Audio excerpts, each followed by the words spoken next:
الحمد لله رب العالمين والصلاة والسلام على سيد الأنبياء والمرسلين وعلى آله وأصحابه أجمعين. فأعوذ بالله من الشيطان الرجيم. بسم الله الرحمن الرحيم.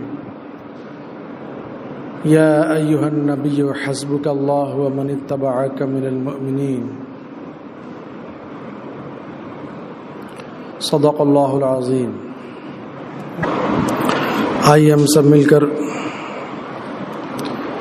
حضور اکرم نور مجسم رحمت عالم ارواحنا فداہ صلی اللہ تعالی علیہ وسلم کی مقدس بارگاہ میں ہدیہ درود و سلام پیش کر لیں اور پڑھیں اللہم صلی علی سیدنا و نبینا و شفیعنا و حبیبنا و مولانا محمد وعلی آلہ و اصحابہ و بارک وسلم.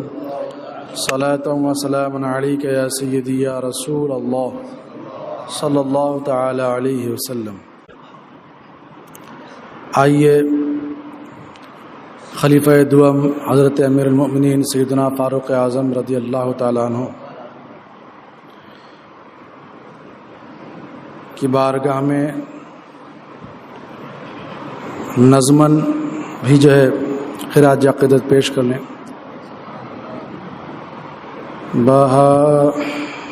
درشِ پڑھے اللہم صلی علی سیدنا نبینا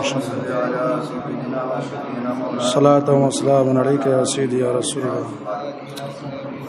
بہار باغ ایمان حضرت فاروق اعظم ہے. بہار باغ ایمان حضرت فاروق اعظم ہے. چراغ بزم عرفاں حضرت فاروق اعظم ہے. چراغ بزم عرفاں حضرت فاروق اعظم ہے. اشداء علی الکفار کے مصداق اعلیٰ ہیں. اشداء علی الکفار کے مصداق اعلیٰ ہیں. اشداء علی الکفار کے مصداق اعلیٰ ہیں. مدل کفر و طغیان حضرت فاروق اعظم ہے.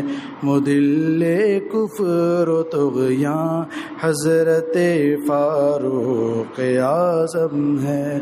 رسول اللہ نے فاروق کو اللہ سے مانگا. رسول اللہ نے فاروق کو اللہ سے مانگا. رسول اللہ نے فاروق کو اللہ سے مانگا. عطائے رب سبحان حضرت فاروق اعظم ہے. عطائے رب سبحان حضرت فاروق. نہ کیوں وہ ذات چمکے جس نے دین پاک چمکایا. نہ کیوں وہ ذات چمکے جس نے دین پاک چمکایا. نہ کیوں وہ ذات چمکے جس نے دین پاک چمکایا. جہاں کے مہر تاباں حضرت فاروق اعظم ہے. جہاں کے مہر تاباں حضرت فاروق اعظم. عمر کافی نبی کو حسبک اللہ سے یہ ثابت ہے. عمر کافی نبی کو حسبک اللہ سے یہ ثابت ہے.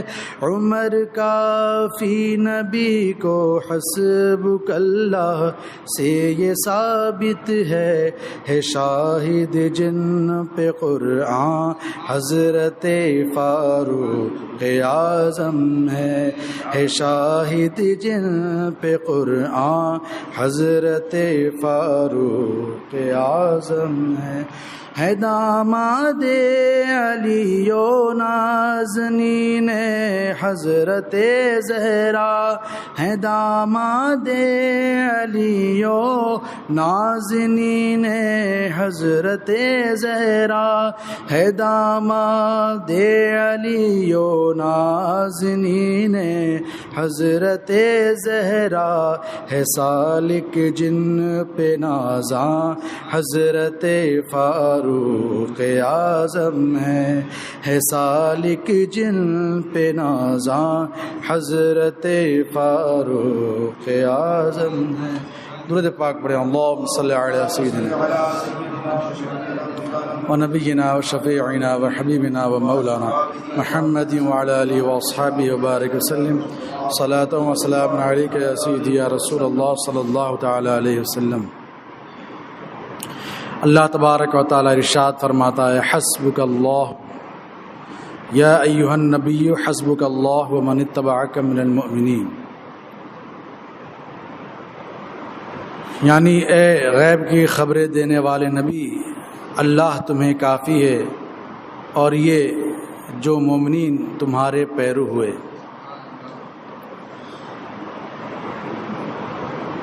محترم حضرات،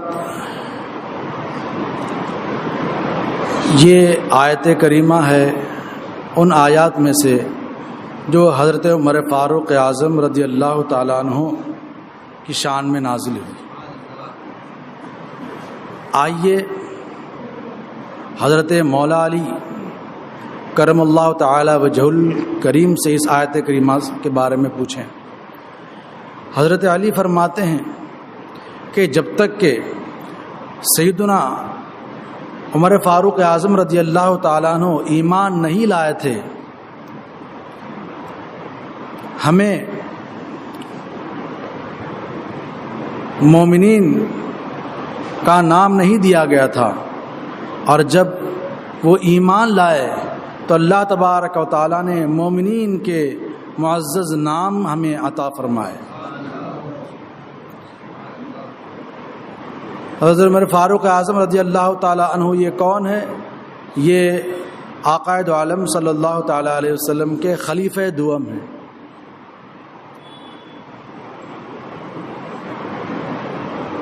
اور آپ کے اسلام قبول کرنے کا واقعہ بھی بڑا اہم ہے۔ آپ زمانے جاہلیت میں بھی اشراف قریش میں سے مانے جاتے تھے، اور مسلمانوں کے سخت ترین دشمن تھے۔ پتہ چل جاتا کہ کوئی مسلمان ہوا ہے تو اسے زد و کوب کرتے، اور جتنا قابو پا سکتے تھے اس پہ پاتے، اسے خوب مارتے پیٹتے۔ مگر ایک وہ وقت آیا کہ حضرت عمر فاروق اعظم رضی اللہ تبارک و تعالیٰ کو اللہ تبارک و تعالیٰ نے اسلام کی دولت عطا فرما دی۔ اور کیوں نہ ہو کہ سرکار دو عالم صلی اللہ تعالیٰ علیہ وسلم نے یہ دعا فرمائی تھی کہ اے اللہ، عمر بن خطاب یا عمر یعنی ابو جہل، ان دونوں میں سے تو جسے محبوب رکھتا ہے اس کو اسلام کی دولت عطا فرما۔ اور یہ بھی آیا کہ خاص حضرت عمر فاروق اعظم رضی اللہ تعالیٰ عنہ کے لیے حضور نے دعا فرمائی، اے اللہ عمر کو اسلام کی دولت عطا فرما۔ تو وہ وقت تو آنا ہی تھا کہ جب حضرت عمر فاروق اعظم رضی اللہ تعالیٰ عنہ کفر چھوڑ کر اسلام قبول کر لیتے۔ ایک مرتبہ آپ تلوار ہاتھ میں لیے چل دیے، راستے میں نعیم سے ملاقات ہوئی۔ اس نے کہا، عمر کہاں جا رہے ہو، کیا خیال ہے؟ تو کہتے ہیں کہ محمد کا سر قلم کرنے، العیاذ باللہ۔ تو وہ کہتے ہیں کہ پہلے اپنے گھر کی بھی خبر لے لو، تمہارے بہن اور بہنوئی نے تو اسلام قبول کر لیا ہے۔ جیسے ہی فاروق اعظم نے یہ بات سنی تو وہاں سے لوٹے اور پہلے اپنے بہن کے گھر پہنچے، دروازے کو دستک دی، دروازہ کھلا، گھر کے اندر داخل ہوئے، کچھ آواز آ رہی تھی پڑھنے کی۔ گھر داخل ہو کر پوچھتے ہیں کہ کیا ہو رہا تھا، تو جواب ملتا ہے کچھ نہیں۔ یہاں تک کہ بہنوئی کو مارنا پیٹنا شروع کیا اور خوب مارا پیٹا، اور جب ان کی بہن فاطمہ نے بچانے کے لیے آئیں تو ان کو بھی مارا، یہاں تک کہ وہ بھی لہو لہان ہو گئی۔ لہو لہان تو ہو گئی، مگر وہ کہتی ہیں اے عمر سن لو، تم کو جو کرنا ہے کر لو، ہمارے دلوں سے اسلام نکل نہیں سکتا۔ آپ کی بہن کے یہ الفاظ اور یہ تیور دیکھ کر حضرت عمر فاروق اعظم بڑے متاثر ہوئے اور بڑا گہرا اثر پڑا کہ میری بہن ہے اور اتنے یقین اور اعتماد کے ساتھ کہہ رہی ہے کہ اسلام ہمارے دلوں سے نہیں نکل سکتا۔ لہو لہان بہن کو دیکھ کر محبت پیدا ہوئی اور دریافت کیا کہ تم جو پڑھ رہے تھے مجھے بھی سناؤ۔ بہن نے وہ جو ٹکڑے جس پر قرآنی آیات لکھی تھی سامنے رکھ دیا، اور یہ بھی آیا کہ انہوں نے کہا کہ آپ ایسے نہیں پڑھ سکتے، پہلے آپ کو پاک و صاف ہونا ہوگا، آپ طہارت حاصل کرو۔ الغرض طہارت حاصل کی، اس کے بعد آپ نے قرآن پاک پڑھنا شروع کر دیا۔ سورہ حشر کی آیت سبح للہ ما فی السماوات و ما فی الارض وهو العزیز الحکیم، کہ اللہ کی باقی بولتا ہے جو کچھ آسمانوں میں ہے اور جو کچھ زمین میں ہے، اور وہی عزت و حکمت والا ہے۔ پڑھتے گئے جب اس آیت پر پہنچے آمنو باللہ و رسولی، کہ اللہ اور اس کے رسول پر ایمان لاؤ، تو رہا نہ گیا، کہہ اٹھے اشہد ان لا الہ الا اللہ و اشہد ان محمد رسول اللہ۔ اس وقت سرکار دو عالم صلی اللہ تعالی علیہ وسلم کوہ صفا کے قریب دار ارقم میں تشریف فرما تھے۔ حضرت عمر فاروق اعظم رضی اللہ تعالیٰ عنہ تلوار لٹکائے ہوئے دار ارقم کے قریب پہنچے۔ صحابہ نے جب دیکھا کہ عمر ہیں جو تلوار لٹکائے ہوئے آ رہے ہیں، کیونکہ آپ کا دبدبہ اسلام قبول کرنے سے پہلے بھی تھا، لوگ ڈرا کرتے تھے، صحابہ حیرت میں پڑ گئے، کچھ انہیں ڈر سا معلوم ہوا، ڈر محسوس کرنے لگے کہ یہ عمر ہیں جو تلوار لٹکائے آ رہے ہیں۔ 3 دن پہلے سرکار دو عالم صلی اللہ تعالیٰ علیہ وسلم کے چچا حضرت حمزہ رضی اللہ تعالیٰ عنہ ایمان قبول کر چکے تھے، اسلام قبول کر چکے تھے، اور وہ عرب کے مشہور پہلوانوں میں سے تھے۔ وہ کہتے ہیں کہ آنے دو عمر کو، اگر درست نیت کے ساتھ آتے ہیں تو ٹھیک ہے، ورنہ ان کی تلوار سے انہی کی گردن کو قلم کر دیا جائے گا۔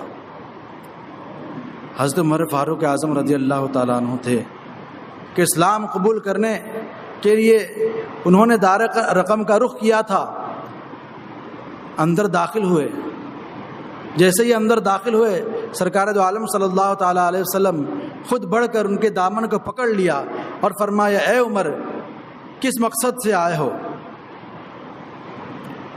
نبوت کی یہ رعبدار آواز سے آپ کے جسم پر کپ کپی طاری ہو گئی، اور عرض کیا کہ ایمان لانے کی غرض سے۔ جب انہوں نے کہا کہ ایمان لانے کی غرض سے آیا ہوں، تو سرکار دو عالم صلی اللہ تعالیٰ علیہ وسلم نے نعرہ تکبیر بلند کیا، اور اس کے جواب میں صحابہ نے اتنی زور سے اللہ اکبر کہا کہ مکہ کی پہاڑیاں اللہ کے نام سے گونج اٹھی۔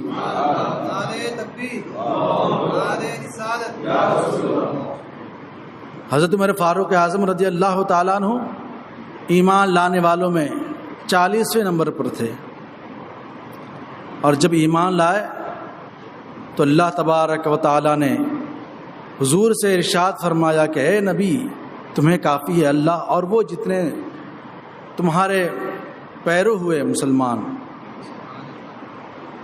تو یہ آیت کریمہ بھی حضرت عمر فاروق اعظم رضی اللہ تعالیٰ عنہ کی فضیلت پر دلیل ہے۔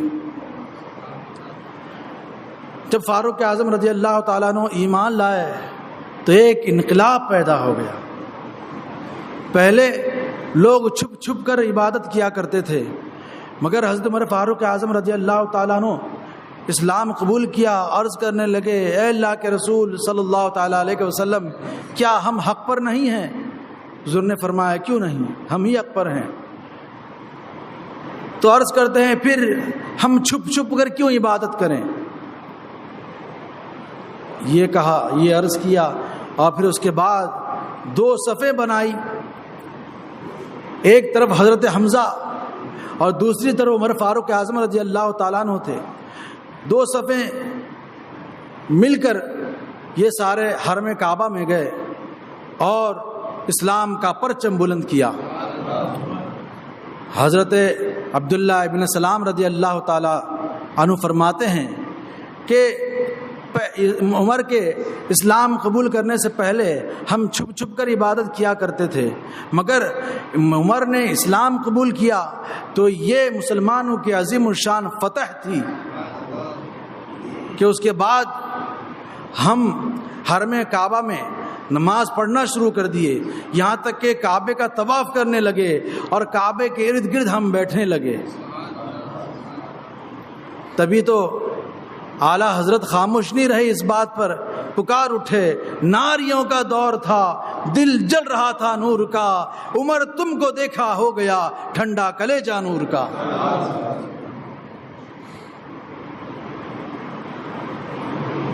اور جب ہجرت کا موقع آیا تب بھی حضرت فاروق اعظم رضی اللہ تعالیٰ عنہ ہجرت کرنے والے تیسرے نمبر پر تھے۔ پہلے حضرت مصعب بن عمیر نے ہجرت کی، پھر ابن ام مکتوم نے ہجرت کی، تیسرے ہجرت کرنے والے حضرت عمر فاروق اعظم رضی اللہ تعالیٰ عنہ تھے۔ جب مکہ کے معزز حضرات نے اسلام قبول کیا تو سرکار دو عالم صلی اللہ تعالیٰ علیہ وسلم نے یہ اعلان فرما دیا تھا کہ جس کو اپنی جان کی حفاظت کرنی ہے وہ مدینہ ہجرت کر جائے۔ مگر کون ہجرت کرتا؟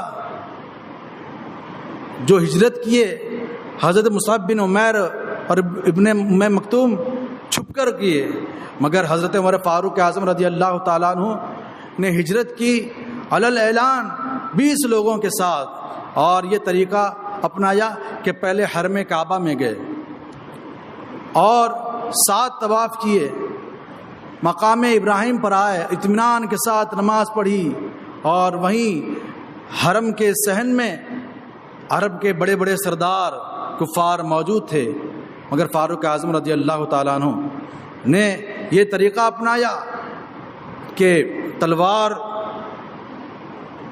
کو اپنے شانے پر لٹکائی، ترکش سے تیر نکال کر اپنے ہاتھ میں لیا اور حرم کعبہ گئے، اور اس شان سے آپ نے طواف کیا، مقام ابراہیم پر نماز پڑھی۔ اس کے بعد جو بیٹھے ہوئے تھے اشراف قریش، ان میں سے ہر ایک کے پاس گئے اور کہنے لگے تمہارا ناس ہو، تمہارے چہرے بدصورت ہو جائیں، اگر اب تم اپنی ماں کو بیوہ دیکھنا چاہتے ہو، اپنے بیٹے کو یتیم دیکھنا چاہتے ہو، اپنی بیوی کو بیوہ دیکھنا چاہتے ہو، تو آئے اور مجھ سے مقابلہ کر لے۔ مگر کسی کی یہ جرت نہیں ہوئی کہ حضرت عمر فاروق اعظم رضی اللہ تعالیٰ عنہ کے مقابلے میں آئے، اور پھر اس طرح شان و شوکت کے ساتھ 20 لوگوں کو لے کر مکہ مکرمہ سے مدینہ منورہ ہجرت فرمائی۔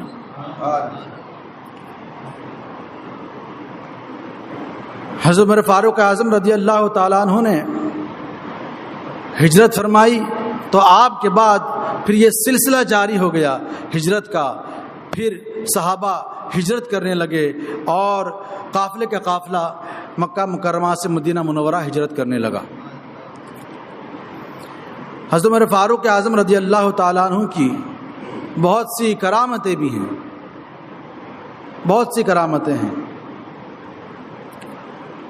ایک نوجوان شخص بڑا ہی نیک تینت پرہیزگار آپ کے پاس آیا کرتا تھا اور مسجد میں سارا دن وہ عبادت میں گزار دیتا تھا اور رات کے وقت اپنے والد کی خدمت کرنے کے لیے جایا کرتا تھا، لیکن اس کے راستے میں روزانہ ایک فاحشہ عورت کھڑی ہو جاتی اور اسے اپنے پاس بلاتی، مگر وہ نیچی نظریں کیے چل دیتا۔ لیکن ایک رات ایسا ہوا کہ اس کے قدم ڈگمگا گئے اور وہ اس کے گھر کی طرف رخ کر لیا، گھر میں داخل ہو گیا۔ جیسے ہی گھر میں داخل ہوا اسے ایک قرآن پاک کی آیت یاد آئی، ان الذین اتقوا اذا مسهم طائف من الشیطان تذکروا فاذا هم مبصرون، کہ بے شک جو ڈر والے ہیں جب انہیں شیطانی خیال ستاتا ہے تو وہ ہوشیار ہو جاتے ہیں۔ یہ آیت کریمہ یاد آئی اور وہ بے ہوش ہو گیا، بے ہوش ہو کر گر پڑا۔ اب وہ بھی پریشان ہو گئی کہ میرے دروازے پر بے ہوش پڑا ہے۔ اس نے باہر نکالی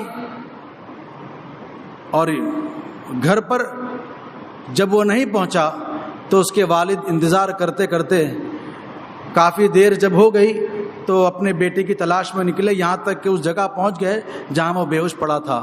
اسے گھر لے کر گئے اور پانی کے چھینٹے دیے۔ جب ہوش آیا تو ماجرا پوچھا کہ کیا ہوا، کیا واقعہ پیش آیا تھا، کس طرح بے ہوش ہوئے تھے؟ تو وہ بتانے لگا کہ یہ اور اس طرح کا واقعہ پیش آیا اور وہ آیت کریمہ یاد آئی تو میں بے ہوش ہو گیا۔ والد نے پوچھا کہ وہ کون سی آیت کریمہ تھی جس کو تم نے پڑھا اور تم پر بے ہوشی طاری ہو گئی؟ پھر سے اس نے وہ آیت پڑھا، ان الذین اتقوا اذا مسهم طائف من الشیطان تذکروا فاذا هم مبصرون، کہ بے شک جو اللہ سے ڈرنے والے ہیں جب شیطانی خیال انہیں ستاتا ہے تو وہ ہوشیار ہو جاتے ہیں۔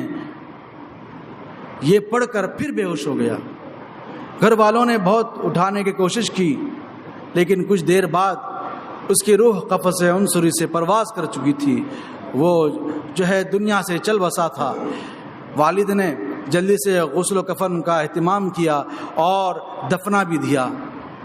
جب حضرت عمر فاروق اعظم رضی اللہ تعالیٰ عنہ کو صبح اس کے انتقال کی خبر ہوئی تو آپ تو پہلے اس کی تعزیت کے لیے گھر پر پہنچے اور پھر افسوس ظاہر کرتے ہوئے فرمایا کہ تم نے مجھے کیوں نہیں بتا دیا، مجھے کیوں نہیں خبر کی؟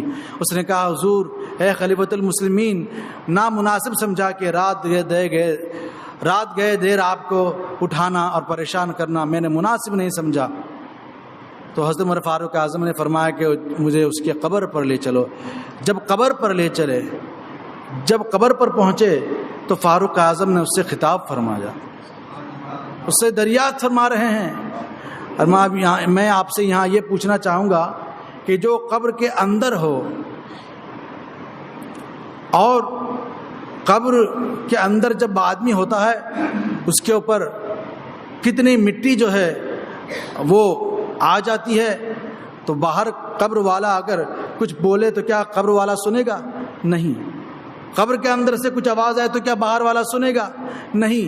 مگر یہ شان فاروق اعظم کی ہے کہ پوچھتے ہیں اے فلاں، اللہ تبارک و تعالیٰ فرماتا ہے کہ پرہیزگاروں کے لیے 2 جنتیں ہیں، وَلِمَنْ خَافَ مَقَامَ رَبِّهِ جنتان، جو اللہ کے حضور کھڑے ہونے سے ڈرا اس کے لیے 2 جنتیں ہیں۔ کیا تو نے وہ 2 جنتیں پا لی؟ تو برجستہ وہ آواز دیتا ہے، وہیں سے جواب دیتا ہے کہ حضور اللہ نے اپنے فضل و کرم سے وہ دونوں جنتیں مجھے عطا فرمائی۔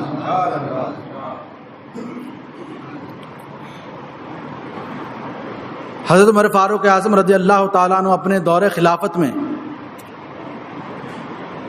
حضرت ساریہ رضی اللہ تعالیٰ عنہ کی سرپرستی میں ایک قافلہ بھیجا ایران کے شہر کے پاس ایک چھوٹی سی بستی تھی نہاوند، وہاں پر لشکر بھیجا اور حضرت ساریہ رضی اللہ تعالیٰ عنہ سپہ سالار تھے، اور یہ بڑی مسافت پر تھا، بہت دور تھا۔ الغرض جب حضرت ساریہ رضی اللہ تعالیٰ عنہ کی ساتھ وہ قافلہ روانہ ہوا اور مقام نہاوند میں پہنچ گیا اور جنگ چھڑی، تو کچھ اس طرح سے کیفیت تھی کہ مسلمان تو کھلے میدان میں لڑ رہے تھے، مگر کفار جو مد مقابل تھے وہ ہر طرف سے مسلمانوں کو گھیر کر پسپا کرنا چاہ رہے تھے، زیر کرنا چاہ رہے تھے، ہرانے کی کوشش کر رہے تھے۔ بڑی یہ مسلمانوں کے لیے جو ہے وہ بڑا امتحان تھا۔ جب آخری مرحلے پر جنگ پہنچی اور قریب تھا کہ مسلمانوں کو شکست ہو جاتی، حضرت عمر فاروق اعظم رضی اللہ تعالیٰ عنہ یہاں مدینہ منورہ میں جمعہ کے دن جمعہ کا خطبہ ارشاد فرما رہے تھے۔ خطبہ دیتے ہوئے خطبے کے درمیان فرماتے ہیں، یا ساریہ الجبل، یا ساریہ الجبل، اور وہاں حضرت ساریہ رضی اللہ تعالیٰ عنہ رہ کر فاروق اعظم رضی اللہ تعالیٰ عنہ کی آواز سن لی، اور پھر ایسا ہی کیا کہ پہاڑ کو آڑ بنا کر لڑنے لگے۔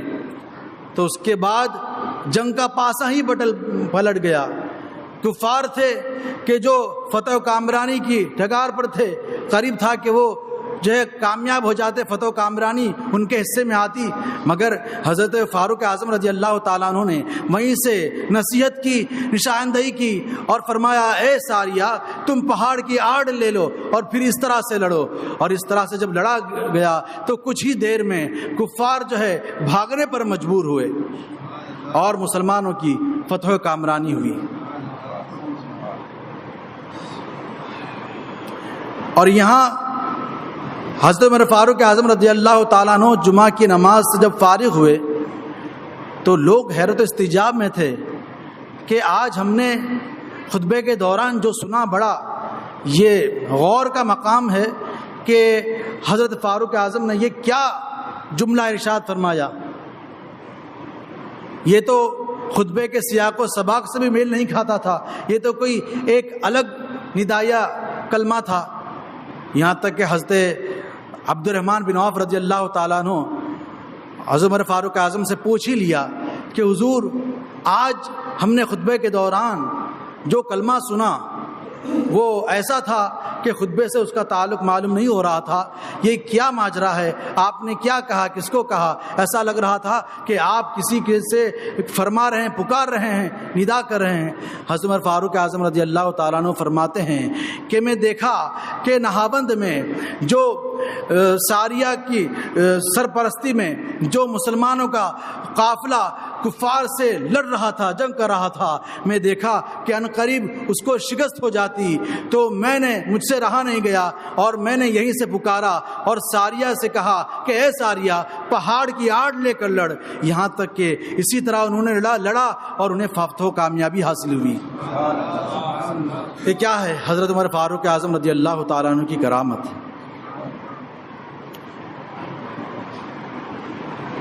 مدینہ منورہ میں ایک مرتبہ زلزلہ آ گیا،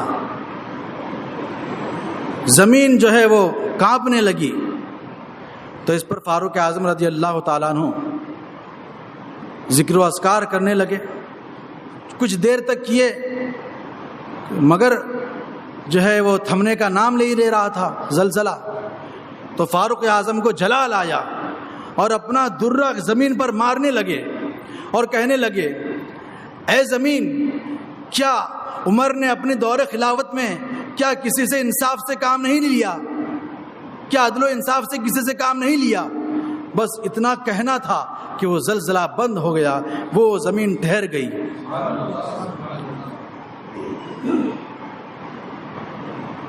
میرۃ المناجح میں ہے کہ ایک عورت کہ اس کا تیل زمین پر گر گیا اور زمین نے وہ تیل جذب کر لی۔ ظاہر ہے کہ تیل ہے، مٹی کی زمین ہے، جب وہ تیل گرے گا تو جذب ہو جائے گا۔ مگر جب وہ جذب ہو گیا تیل اس کا، وہ غم کی خاطر رونے لگی، اور وہیں سے گزر ہوا حضرت فاروق اعظم رضی اللہ تعالیٰ عنہ کا دریافت کیا، رونے کی وجہ پوچھی۔ اس نے کہا کہ میرا تیل جو ہے گر گیا اور زمین میں جذب ہو گیا۔ تو عمر فاروق اعظم رضی اللہ تعالیٰ عنہ نے یہ نہیں فرمایا کہ اس میں کوئی تعجب کی بات نہیں ہے کہ زمین پر جب گرا تو جذب ہو گیا، اب میں کیا کروں، جا گھر چلے جا، کوئی بات نہیں، ایسا نہیں فرمایا، بلکہ آپ نے اپنے کوڑے کو زمین پر مارا اور کہا، اے زمین، میرے دور خلافت میں کیا تو ایک خاتون کے تیل کو غصب کرتی ہے، واپس لوٹا۔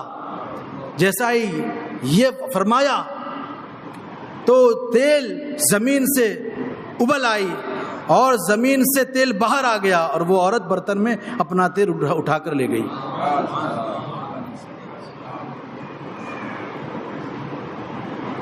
یہ کیا ہے؟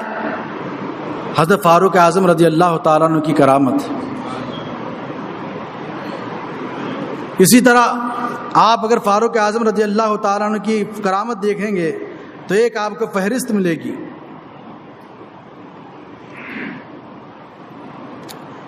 فاروق اعظم رضی اللہ تعالیٰ عنہ نے مدائن میں جنگ کرنے کے لیے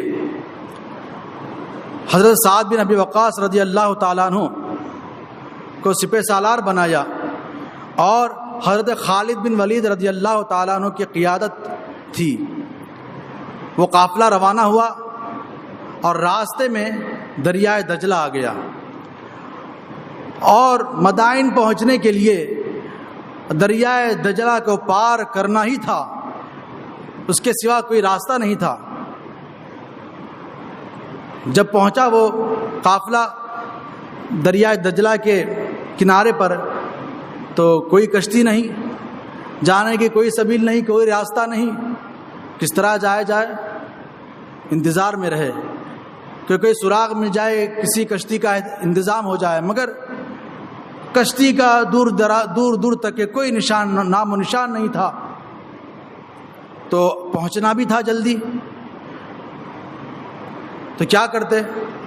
حضرت سعد بن ابی وقاص اور حضرت خالد بن ولید رضی اللہ تعالی عنہ نے اس دریاب سے خطاب کیا اور کہا، اے دریا، اللہ کے رسول صلی اللہ تعالی علیہ وسلم کا واسطہ اور ان کی حرمت کا واسطہ اور عمر فاروق اعظم رضی اللہ تعالیٰ عنہ کی عدل و انصاف کا واسطہ، ہمیں جو ہے وہ دریا عبور کرنے سے روک مت، ہمارا راستہ نہ روک، ہمارے مقصد میں جو ہے وہ رکاوٹ نہ ڈال۔ یہ فرمایا، اس کے بعد جو ہے وہ قافلے کو حکم دیا کہ چلو اپنے گھوڑے ڈال دو دریا میں، بس یہ کہا، اور سب نے حکم پاتے ہی اپنے اپنے گھوڑے دریا میں دوڑا دیا، اور یہاں تک کہ دریا پار ہو گئے۔ جب دریا پار ہو گئے تو سارے قافلے والے دیکھتے ہیں کہ ان کے جسم پر پانی کا ایک چھینٹا نہیں تھا، یہاں تک کہ پاؤں بھی بھیگا نہیں تھا۔ اسی واقعے کی طرف نشاندہی کی شاعر مشرق اقبال نے اور کہا، دشت تو دشت دریا بھی نہ چھوڑے ہم نے، بحر ظلمات میں دوڑا دیے گھوڑے ہم نے۔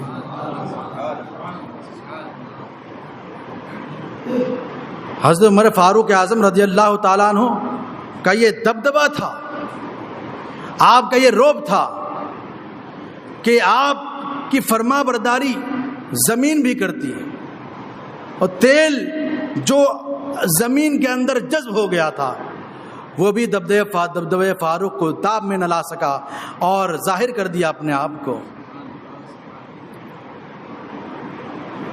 ایک مرتبہ مدینہ منورہ کے پہاڑی علاقے میں ایک غار میں آگ لگی اور آگ بڑھتے جا رہی تھی۔ لوگ حضرت فاروق اعظم کی خدمت میں پہنچے اور پریشانی ظاہر کی اور ماجرا بتایا، واقعہ کہ غار کے اندر سے آگ نکلی ہے اور وہ بڑھتے جا رہی ہے۔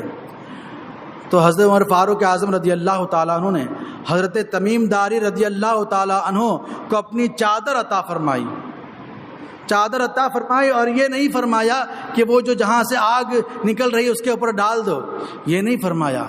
فرمایا اے تمیم داری یہ میری چادر لے جاؤ، جہاں آگ لگی ہے اس کے پاس لے جاؤ۔ حضرت تمیم داری نے ایسے ہی کیا۔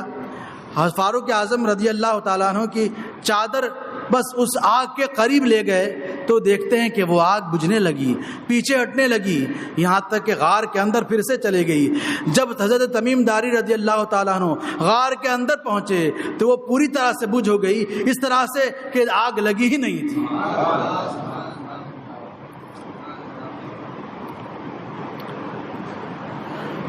تو فاروق اعظم رضی اللہ تعالیٰ عنہ کا یہ دبدبہ اور رعب تھا کہ انسان تو انسان، شیطان تو شیطان، یہ نباتات اور یہ جمادات بھی ہیں جو حضرت عمر فاروق اعظم رضی اللہ تعالیٰ عنہ کے دبدبے کی تاب نہیں لا سکتے۔ ابھی عام ذہنوں میں یہ بات گزرے گی کہ کیا کبھی ایسا ہو سکتا ہے کیا؟ ہم سنتے ہیں ایسا ہوا ویسا ہوا، عقل اس بات کو قبول نہیں کرتی۔ کیا ایسا ہو سکتا ہے کیا؟ کبھی نہیں ہو سکتا۔ ہو سکتا ہے؟ نہیں ہو سکتا۔ ہم سنتے ہیں ایسا ہوا، ایسا واقعہ پیش آیا اور ایسا واقعہ پیش آیا فلاں فلاں، کہ عقل قبول نہیں کریے۔ کیا ایسا ہوتا ہے؟ نہیں ہوتا۔ ایسا ہوتا نہیں ہے، مگر کس سے نہیں ہوتا؟ عام لوگوں سے ایسا نہیں ہوتا ہے۔ فاروق اعظم رضی اللہ تعالیٰ عنہ عام لوگوں میں سے نہیں تھے، بلکہ وہ صحابی رسول تھے، اور صحابہ میں شیخین میں سے آپ کا شمار ہے۔ شیخین صحابہ میں جب کہا جائے تو حضرت ابوبکر حضرت عمر فاروق اعظم مانے جاتے ہیں۔ صحابہ میں جب شیخین کہا جاتا تو اس سے مراد حضرت ابوبکر حضرت عمر فاروق اعظم رضی اللہ تعالیٰ عنہما ہیں۔ تو یہ فاروق اعظم رضی اللہ تعالیٰ عنہ کی شان ہے کہ اللہ نے آپ کو ایسا دبدبہ عطا فرمایا تھا، ایسا رعب اور ایسی ہیبت عطا فرمائی تھی کہ جو کفار کو جھنجھوڑ کر رکھ دیتی تھی، اور یہ آپ کی ہیبت مسلمان اور کفار کے درمیان آڑ تھی۔ حضرت سعد بن ابی وقاص رضی اللہ تعالیٰ عنہ سے روایت کرتے ہیں، بخاری شریف میں حدیث پاک ہے، فرماتے ہیں ایک مرتبہ عمر فاروق اعظم رضی اللہ تعالیٰ عنہ حضور کی بارگاہ میں اس وقت پہنچے جب قریش کی چند عورتیں اپنا کچھ مسئلہ لے کر حاضر ہوئی تھیں، گفتگو کر رہی تھیں، کہ جیسے ہی انہوں نے فاروق اعظم رضی اللہ تعالیٰ عنہ کی آواز سنی تو وہ دبک گئیں، خاموش ہو گئیں۔ فاروق اعظم رضی اللہ تعالیٰ عنہ نے ان سے مخاطب ہو کر فرمایا کہ کیا تم مجھ سے خوف کرتی ہو اور اللہ کے رسول سے خوف نہیں کرتی؟ ان عورتوں نے کہا کہ آپ مزاج میں اور گفتگو میں اللہ کے رسول صلی اللہ تعالیٰ علیہ وسلم سے سخت ترین ہیں۔ جب سرکار نے یہ گفتگو سنی تو حضرت عمر سے فرماتے ہیں، اے عمر، تم جس راستے پر جاتے ہو شیطان اس راستے کو چھوڑ کر دوسرے راستے اختیار کرتا ہے۔ تو شیطان بھی حضرت عمر فاروق اعظم رضی اللہ تعالیٰ عنہ سے ہیبت کھاتا، اور جس راستے سے گزر جاتے اس راستے پر نہیں آتا، دوسری طرف چلا جاتا۔ یہ عمر فاروق اعظم رضی اللہ تعالیٰ عنہ۔ اور یہ کرامتیں کس سے صادر ہوتی ہیں؟ اللہ کے ولیوں سے۔ یہ اللہ کے ولیوں سے صادر ہوتی ہے۔ کیا آپ نے نہیں سنا؟ حضرت ابو ہریرہ رضی اللہ تعالیٰ عنہ فرماتے ہیں کہ سرکار ارشاد فرماتے ہیں، حدیث قدسی ہے، اللہ تبارک و تعالیٰ کا قول نقل فرماتے ہیں، اللہ تبارک و تعالیٰ ارشاد فرماتا ہے کہ جب بندہ میرا محبوب ہو جاتا ہے تو میں اس کے کان بن جاتا ہوں، وہ اس سے سنتا ہے۔ کیا مطلب؟ کان تو اس کے ہوتے ہیں، مگر اس کی کان کو اتنی قوت سماعت مل جاتی ہے، اتنا پاور مل جاتا ہے کہ وہ دور دراز کے شہر میں ہونے والی چونٹی کی چلنے کی آواز کو بھی سن لیتا ہے۔ فرماتے ہیں کہ جب میرا بندہ میرا محبوب ہو جاتا ہے تو میں اس کی آنکھ بن جاتا ہوں، وہ مجھ سے دیکھتا ہے۔ کیا مطلب؟ آنکھ تو اس کی ہوتی ہے، مگر اللہ تبارک و تعالیٰ اس کی آنکھ کو ایسی قوت عطا فرماتا ہے اور اس کے کان کو ایسی قوت سماعت عطا فرماتا ہے کہ حضرت عمر فاروق اعظم رضی اللہ تعالیٰ عنہ یہاں سے پکار رہے ہیں، حضرت ساریہ وہاں سے سن رہے ہیں۔ یہ ہے اللہ کے ولیوں کی شان۔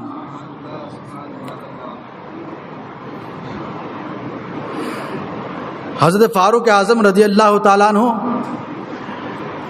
40ویں وہ نفوس ہیں جنہوں نے اسلام قبول کیا۔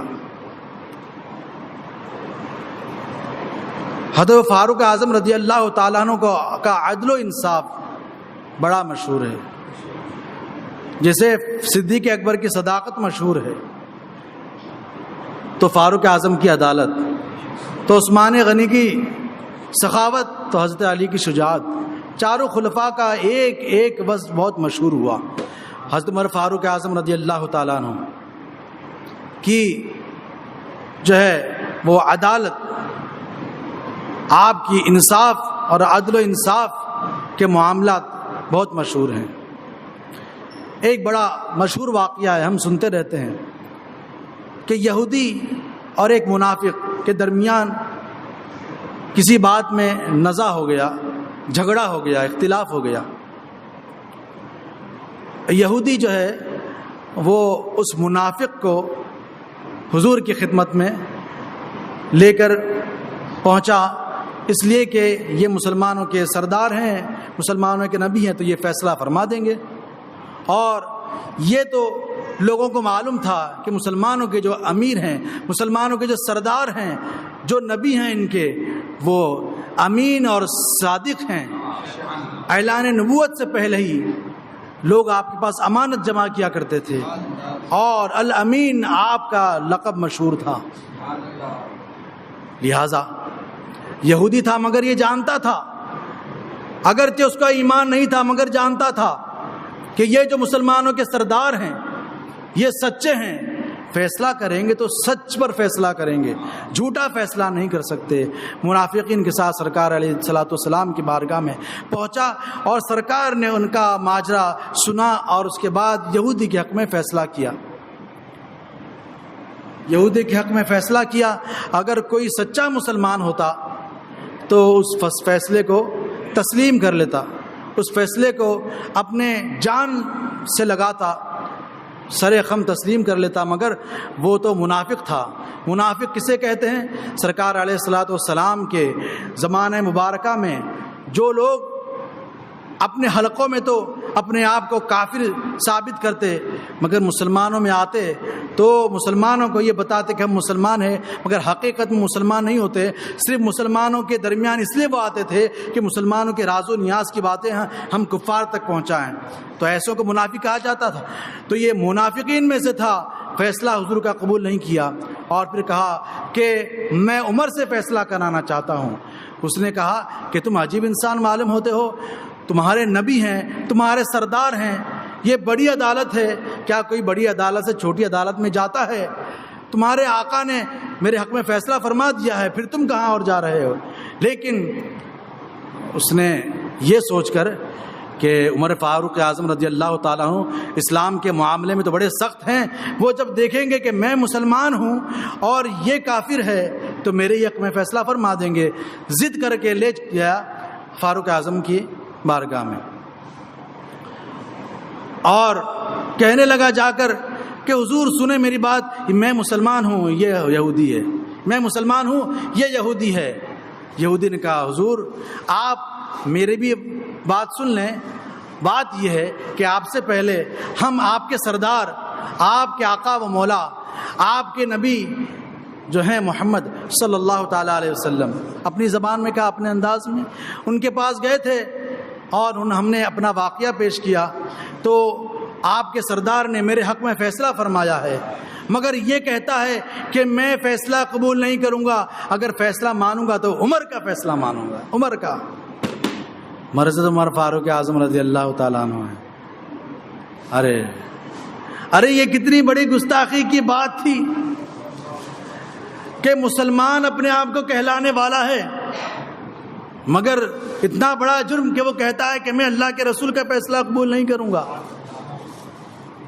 فاروق اعظم رضی اللہ تعالیٰ عنہ جلال میں آ گئے اور اندرون خانہ گئے، تلوار لیا، نیام سے تلوار نکالی اور یہ فرماتے ہوئے کہا جس کا جو اللہ کے رسول کا فیصلہ قبول نہ کرے عمر کے حق میں اس کا یہی فیصلہ ہے، یہ کہتے ہوئے ایک وار کیا اور ایک وار میں اس کے سر کو تن سے جدا کر دیا۔ یہ بات لوگوں میں پھیل گئی کہ عمر نے ایک مسلمان کا قتل کیا۔ سرکار علیہ الصلوۃ والسلام نے اپنی بارگاہ میں حضرت عمر کو مدعو کیا اور آپ نے یہ بھی فرمایا کہ عمر کسی مسلمان کا خون کر نہیں سکتا۔ لوگ تو یہ سمجھ رہے تھے چونکہ منافقین جو ہے مسلمانوں کے بھیس میں ہوتے تھے، مسلمانوں کے لباس میں جیسے آج یہ ہے مسلمانوں کے لباس میں۔ اب لباس دیکھ کر ہی تو ان کے جھانسے میں آتے ہیں، ان کی مسجدوں میں جاتے ہیں، ان کے اجتماعات میں جاتے ہیں، ان کی تقریریں سنتے ہیں۔ یہ منافقین زمانہ ہے، انہی کی روش پر ہیں۔ تو وہ وضع قطع کے لحاظ سے تو مسلمان تھا مگر اندر کا کافر تھا، حقیقت میں کافر تھا۔ تو مسلمانوں میں یہ بات جو ہے عام ہو گئی کہ عمر نے جو ہے مسلمان کا قتل کیا۔ سرکار نے فرمایا نہیں، عمر کسی مسلمان کا قتل نہیں کر سکتا۔ آیت مبارکہ نازل ہوئی، فلا وربک لا یؤمنون حتی یحکموک فیما شجر بینہم، کہ جو شخص اللہ کے رسول کا فیصلہ قبول جب تک نہ کرے، جب تک وہ اپنے نجی معاملات میں اللہ کے رسول کو حاکم نہ بنائے، وہ مسلمان ہو ہی نہیں سکتا۔ مفہوم ہے آیت مبارکہ کا۔ یہ حضرت عمر فاروق اعظم رضی اللہ تعالیٰ عنہ کی شان ہے کہ اللہ تبارک و تعالیٰ نے آپ کو یہ خصوصیت عطا فرمائی تھی کہ آپ کو ایسی ہیبت تھی کہ آپ کا نام سن کر بڑے بڑے سورما جو تھے ان کے جذبات جو ہے مرجروح ہو جایا کرتے تھے، ان کے جوش جو ہے وہ ختم ہو جایا کرتے تھے۔ یہ ہے حضرت عمر فاروق اعظم رضی اللہ تعالیٰ عنہ کی شان۔ حضرت عمر فاروق اعظم رضی اللہ تعالیٰ عنہ خلیفہ ہوئے تو اس طرح کہ جب حضرت ابوبکر صدیق رضی اللہ تعالیٰ عنہ کی زندگی کے آخری لمحات تھے، اس میں حضرت صدیق اکبر نے کبار صحابہ سے مشورہ کیا اور اس کے بعد حضرت عمر فاروق اعظم رضی اللہ تعالیٰ عنہ کو اپنا نائب مقرر کیا۔ حضرت عمر فاروق اعظم رضی اللہ تعالیٰ عنہ کی یہ شان ہے کہ آپ کے دور میں بہت سی فتوحات ہوئی اور ایک بڑا حصہ مسلمانوں کے ہاتھ میں آیا اور مسلمانوں کو فتح و کامیابی حاصل ہوئی۔ اللہ تبارک و تعالیٰ کی بارگاہ میں دعا ہے کہ اللہ تبارک و تعالیٰ ہمیں فاروق اعظم رضی اللہ تعالیٰ عنہ کے فیضان سے مالا مال فرمائے، آپ کی نصیحتوں پر عمل کرنے کی توفیق عطا فرمائے۔ اللہ تبارک و تعالیٰ آپ کے ایمان کے صدقے میں ہم کو بھی ایمان کی حلاوت عطا فرمائے، اسلام اور سنت پر زندہ رکھے، اسی پر ہمارا خاتمہ فرمائے۔ سبحانک اللہم و بحمدک لا الہ الا انت استغفرک و اتوب الیک برحمتک یا ارحم الراحمین۔